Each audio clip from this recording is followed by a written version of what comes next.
এই মরিচ গাছগুলো নিয়ে আমি অনেক চিন্তায় আছি।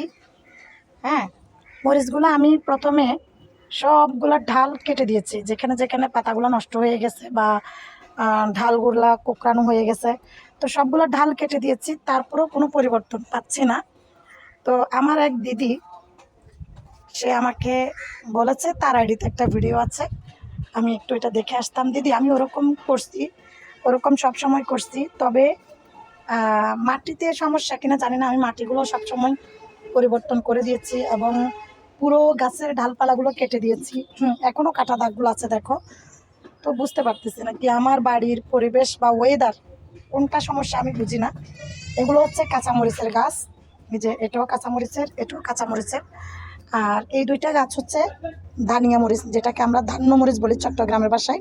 আমরা বলি ধান্য মরিচ, হয়তো শুদ্ধ ভাষা অনেকে ধানিয়া মরিচ বলে, ছোট ছোট মরিচগুলো আর কি। তো